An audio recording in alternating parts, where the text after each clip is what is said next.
Hello everyone, and welcome. Today we'll be doing a Taukaka run with some Holy Mark setup. So shoutouts to Chihuahua in the official Entropy Effect Discord. They posted this Holy Mark build, and it made me realize that I had misunderstood the mechanics of how Stable Mark work. And it actually makes Stable Mark makes Holy Mark a pretty strong build. Especially, you'll want it more so on characters that are high multi-hit, but just in general, if you can hit the enemy somewhat consistently, then Holy Marks with Stable Mark are going to be pretty useful.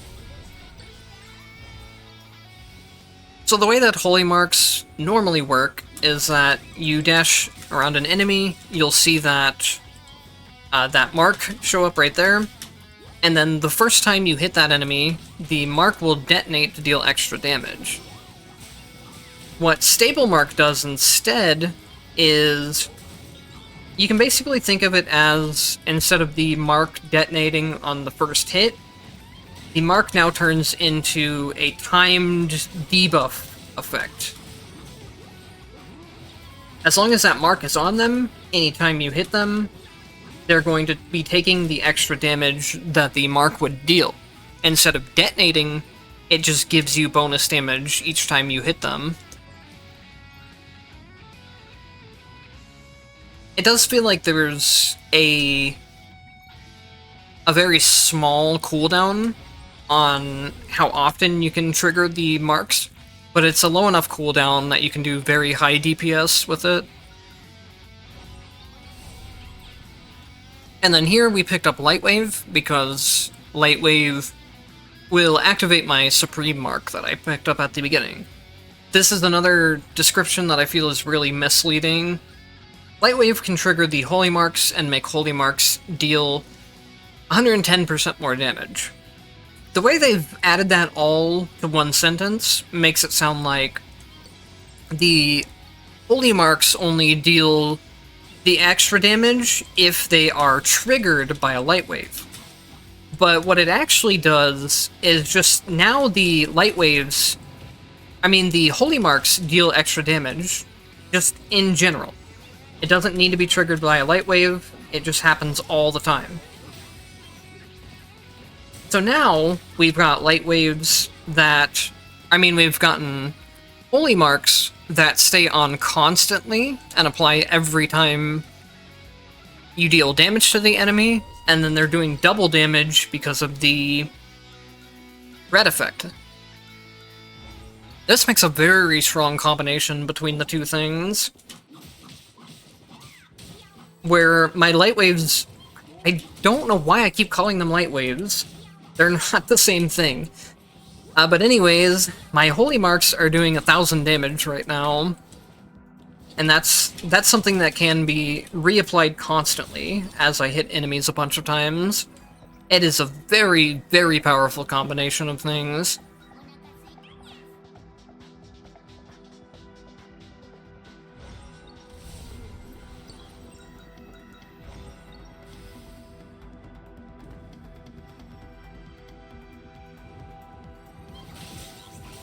Stable Mark is not something I really considered taking much in the past, because based on the way that the skill description is written, the way that I thought it would work is that, and kind of just based on the way Holy Marks work in general, is that... So for example, I said that the way that Holy Marks normally work without Stable Mark is that you dash through the enemy or near the enemy, and then it leaves a mark on them. The first time you hit an enemy with that mark, it detonates to deal extra damage. So when Stable Mark says that you can apply Holy Mark multiple times, I assumed it meant, like, for example, if I was to triple dash through an enemy multiple times, those marks would stack up to 3, and then the next 3 times I hit the enemy, it would detonate a mark each time. That would make a whole lot more sense to me, based on the way that the description is written, and the way that Holy Marks just generally work. But the way that it actually works as completely different.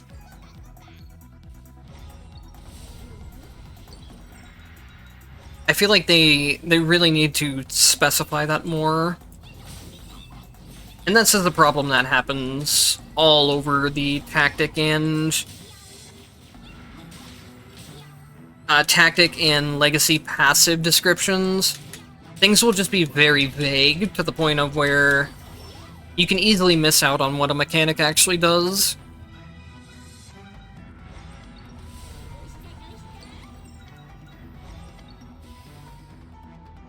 Ragna's legacy passive is an example of one that's really bad, really poorly written.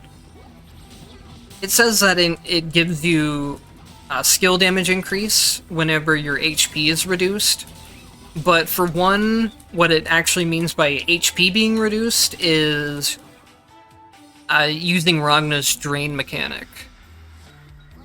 It doesn't count when you're taking damage from, like, enemies hitting you. And then the other thing is that it just straight up leaves out a very important piece of information, and that's the fact that the damage bonus can stack, which is really, really huge. I don't know why I picked up that upgrade. I don't need it, and I probably won't be using it for quite a while.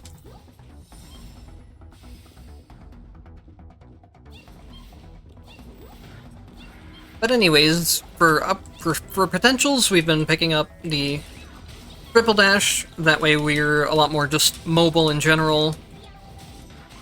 And you can actually do your triple dash during spinny, so that was weird.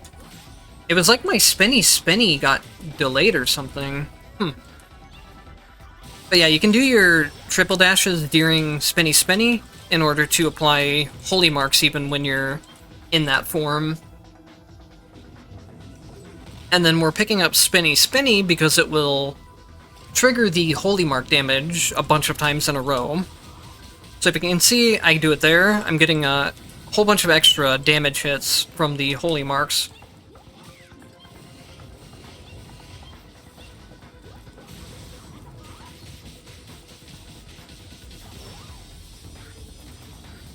I think the holy mark expired right at the end there before we got into spinny or got too many hits off of it. I was trying to look at the damage that it dealt, so I wasn't paying attention to if the enemy had a holy mark on him at the time.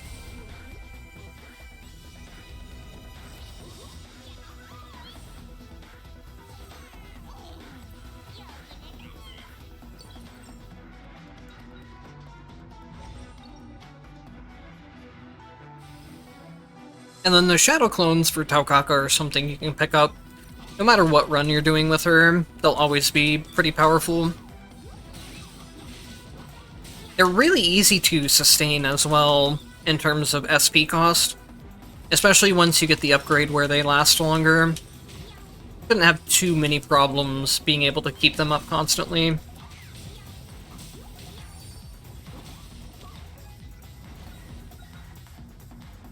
So I'm going for a spinny version of this build, since it's not something I've really used too often before. You could also build into a dash attack build, or even just a heavy attack build. As long as you're marking the enemy, anything you do that hits them quickly or often is going to end up dealing a lot of damage from the holy mark's extra damage.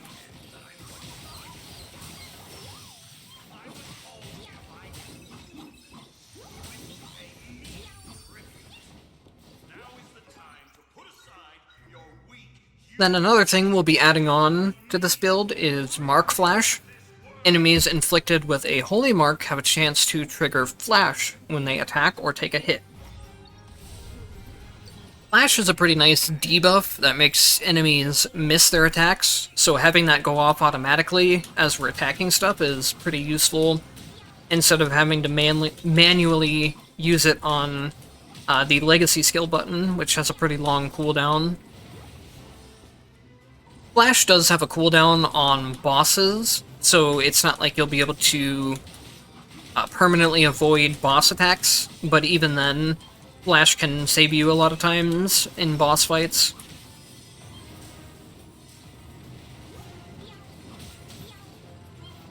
And then we pick up a upgrade for Flash along the way that makes the flashes deal a little bit of damage as well. So it's just adding on to our whole... It's adding on to our whole setup of where we're applying Holy Marks, we're hitting enemies often, which will also have a chance to apply Flash every time, and then the Flash will deal extra damage as well. We're also going to be throwing in Light Spears, because Light Spears will also have a potential that synergizes with Flash. We'll talk about that when we get it.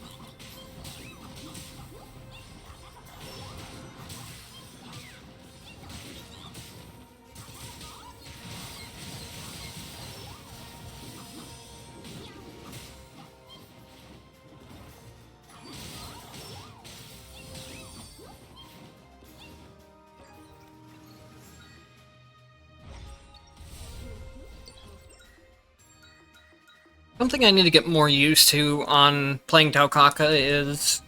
I just forget that her clones exist, even though I know they're really strong to use. It's just one of those things... Playing all the characters in the game, you don't quite have muscle memory for some of the character-specific stuff like that. Or at least I don't. Taukaka's also probably one of my least played characters. I don't dislike playing any character in the game, but there's just some I don't really play outside of doing videos for them.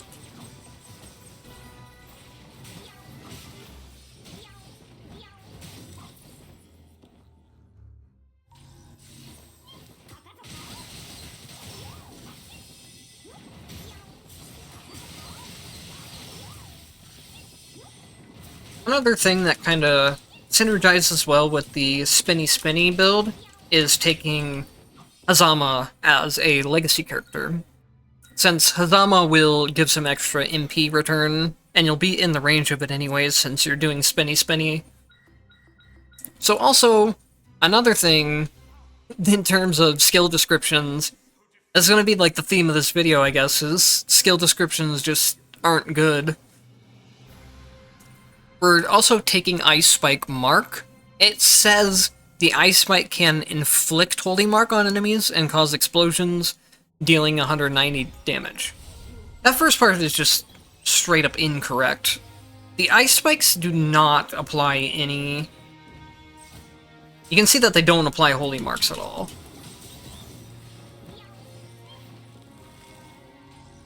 Now, maybe what they mean is that the Ice Spikes are supposed to detonate the Holy Marks, which is probably what they mean. But the problem is, everywhere else, they've gotten it written as, if you're detonating the Holy Mark, you're triggering it. So when the Holy Mark on an enemy is triggered, the Holy Marks on other enemies are also triggered. If you look at the description here, Lightwave can trigger Holy Marks, and then here, they just use a random other word. The Ice Spike can inflict Holy Mark. Which is back to what I was saying about skill descriptions just being very inconsistent, or being vaguely worded, to the point of where you don't get the right idea of what a skill or ability does. From what I've seen, this is never really an issue when it comes to potentials. It's just an issue when it comes to tactics and character legacy passives.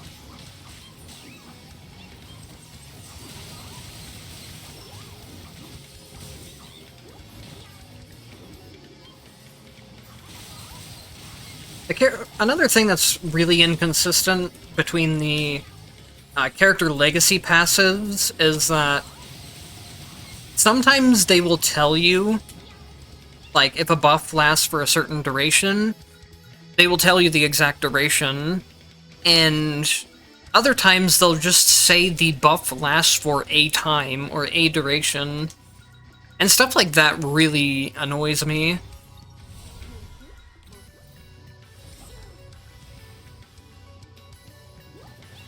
Because it's just withholding information for from players for no reason. And especially when it's inconsistent, that makes it worse. Why give the duration in one location and then not in another location? It doesn't make any sense.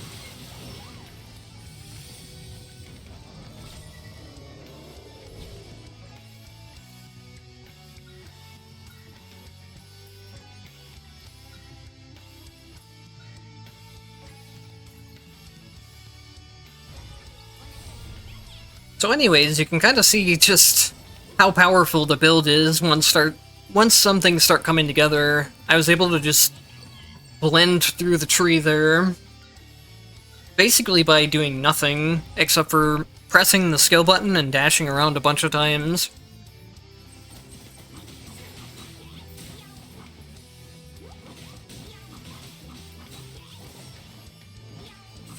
So to go back over one more time, how the first part of the build works is that you want holy marks with the specific upgrade.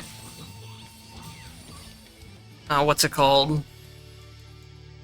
You want stable mark. What stable mark does is it turns your mark into a duration instead of a single use thing, like it would normally be.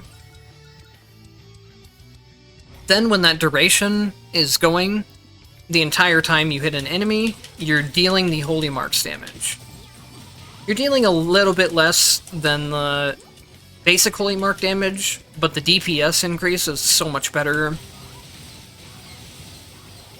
Especially once you get the stable mark up to gold tactic. That's one that you really want to make sure and try to ascend, because it makes a huge difference in the damage output. It goes from 50% of the regular holy mark damage to only 20% reduction. So now we're going to throw even more craziness onto the build. Upon hitting an enemy, light spears activate light wave, and the damage is calculated from the light spear, which actually isn't the one I thought it was. So we're not gonna throw in the rest of the build quite yet, but that one will be relevant. So keep that in mind. What we're close to having done is that once I finish off the last upgrade for light spears, every time a flash is created, it's going to summon light spears onto it. And if you remember, we have an upgrade where anytime an enemy is inflicted with Holy Mark, and they are hit or deal an attack, they have a chance to cause a flash. So we're going to be having flashes that are constantly automatically going off, and then those flashes are going to spawn light spears, and then those light spears are all going to do light wave damage. And we're going to get huge damage out of the entire combination. This is a similar setup to the Thunder Orbs build that constantly spawns light spears. But in this case, we're doing it with Holy Marks instead. And the Holy Marks are also giving a lot of benefit to multi-hit characters in particular. They're able to deal really good damage on their own.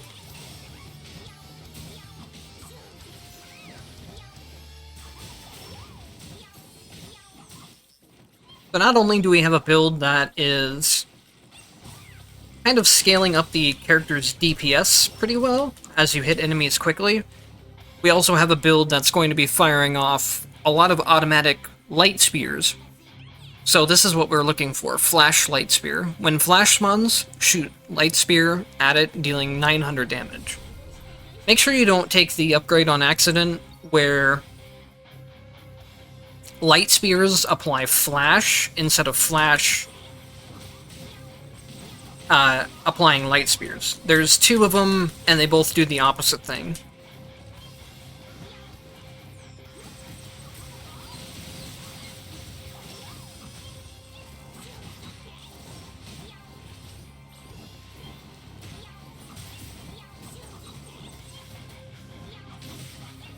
So you can see it happen right there. I marked the enemy with holy marks, and then I hit him with a normal attack. The normal attack triggered the holy mark, which then triggered the flash, which then triggered the light wave, which then triggered our... Jeez. Just trying to explain this stuff and also pay attention to what potentials I'm picking up is a pain in the butt. So we can also pick up Dancing Edge. It'll let us dash in multiple directions and dash infinite times while we're in Spinny Spinny. So now if I need to dash upwards for some reason... Well, there goes all my MP. Anyways, now if I need to dash upwards for some reason or something, I can do that during Spinny Spinny. And having the infinite dashes during it makes it where I can put down a lot of the blade wheels. But yeah, be careful, don't use Spinny Spinny and then go into a room transition like I just did. Because it will lock you in Spinny Spinny and take all of your MP away. But anyways, what I was trying to say before I got all messed up trying to do potentials and stuff at the same time is that...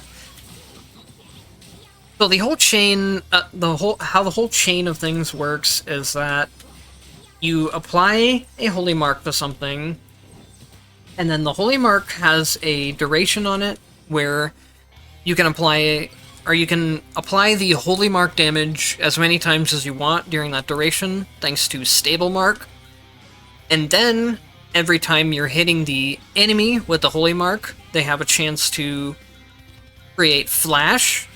And then flash, anytime that happens, will make a light spear, which when the light spear hits, it will make a light wave.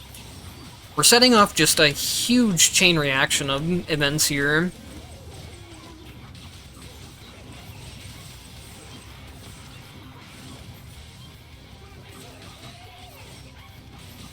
I can't believe that final hit missed. It lunged me just like a little bit too far forward. That's fine. We'll just freeze him in the corner and we'll spam out a bunch of blade wheels and he should just disappear.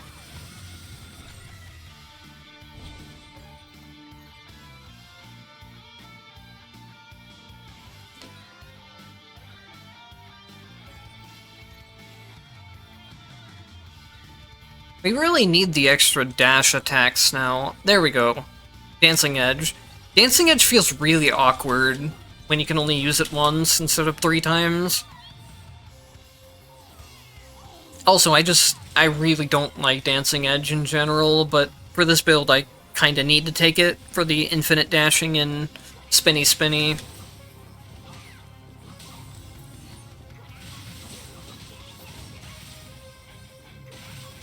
Dancing Edge is also generally useful for the build too, since I'll dash through them, which will apply the Holy Mark debuff, and then since the dash itself is dealing damage, it's also like applying a stack of the extra Holy Mark damage. The thing that I find really weird though is that so every move in this game, or at least almost every move, most of the ones that I can think of are where you can cancel out of them at any point with attacking or dashing or jumping, that type of thing. But for some reason with her Dancing Edge dashes, you're just completely locked into the animation the whole time. There's no way to get out of the animation, and then there's also a little bit of weird in-lag on them. Which, it's not much in terms of in-lag or anything, but in a game that has basically no in-lag, and everything is cancelable, it feels really weird to just have one random move that isn't. Especially since it's on a character that, like Taukaka, who's supposed to be very fast. I would understand it more if it was on a character like Hakumen, or maybe Ragna doing one of his really slow attack hits, or S, but it being on Taukaka just feels really out of place, both in terms of the game itself and the character that it's on. It's not something that's really a big issue in the grand scheme of things. The end lag isn't anything that bad. It's just something that feels very awkward to me.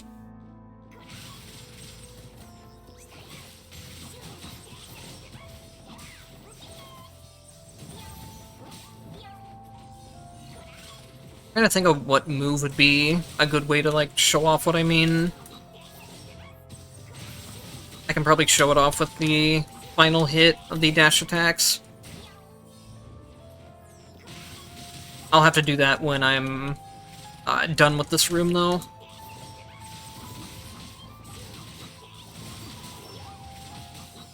I've learned the hard way too many times not to try and show off something random during a room that I'm trying to explain, because it usually just leads to me taking stupid damage and sometimes even throwing the run.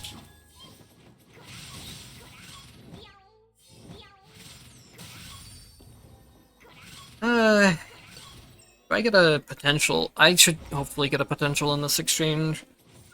I need, like, that room layout wasn't really good to show it because there wasn't, like, no space.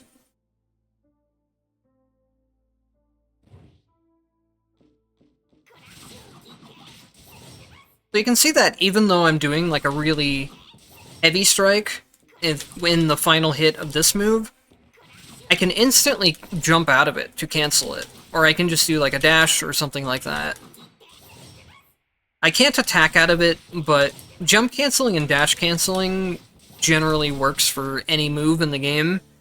But then, when I do my dancing edge dash, I'm mashing out jump, but you can see that there's a delay between when I can jump after the... It has to play out the full animation of it. It's just not cancelable in any way.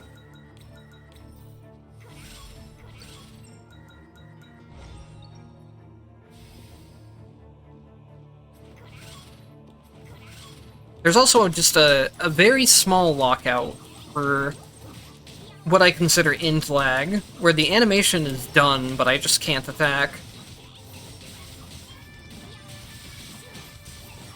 And like I said, it's really not a big deal overall. It's not like the move is really slow to use. It just feels a little bit clunky.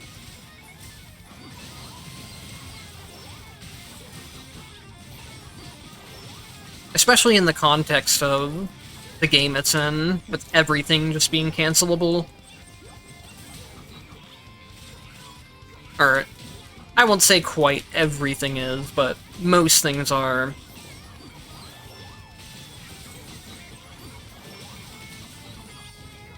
That's one thing I really like about the game, in general. There's always been something about, like, dash canceling and jump canceling out of moves that's been really fun to me to pull off. It lets you do a lot of interesting things in terms of combos and stuff like that.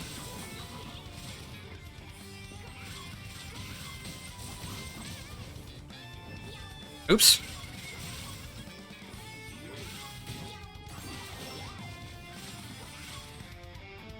I think there's a problem where it actually became a really big issue.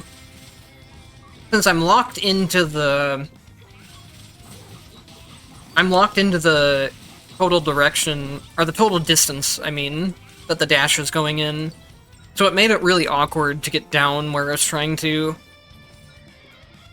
Why did I should not have gone into that exchange. Oh well. That's just a case of me not paying attention.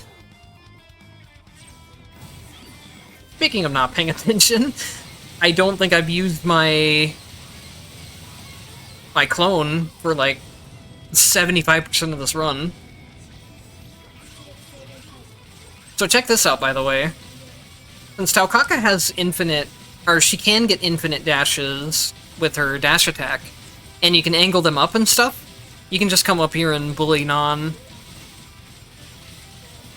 Nan is actually just active, but she's off-screen when she's doing her laser attack. So some characters like Kokonoe with her laser moves can just hit up that high because they have really tall vertical range for some reason. And then characters like Taukaka and Rachel that can fly can also fly up to her. Rachel can just also hit her with her thunder moves, her base skill. And then characters that have a way to gain a lot of height with an air attack, like Ragna, for example, if you have his up attack string, and you have resets where dashing and jumping reset the combo, you can just spam that air attack back to back and make it up to her.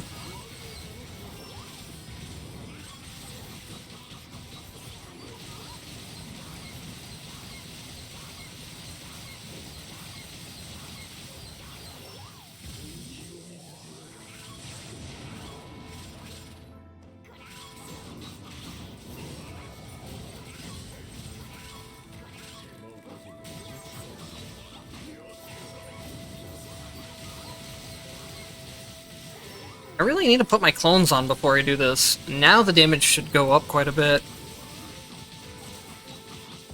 I'm not sure how the damage of this setup compares to something like a Frost setup or a Ren setup or both, but it does definitely feel strong.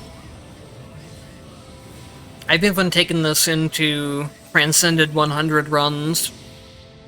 I did this build on Transcendence 100 with S and Ragna, and both of the runs felt pretty easy. I wasn't having any problems with damage, even up there.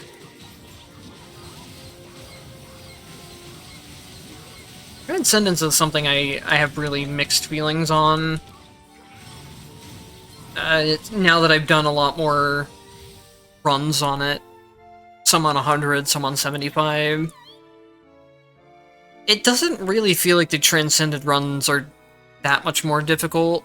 It just feels like the last two bosses become really tanky, and I feel like the Susano fight in Transcendence just becomes really tedious. He gets 500,000 HP per phase, which makes the fight just drag on. The enemies in Transcendence do have some additional attacks or some modified attacks, but they aren't... Or the bosses, I should say. The bosses in specific, not the regular enemies, do have some modified attacks, but they don't feel different or impactful enough to really make the fights feel a whole lot different outside of just taking longer. The HP boost, I feel like they kind of overdid in Transcendence. But anyways, that'll be it for this one. Thank you guys for watching, and I'll see you in the next one.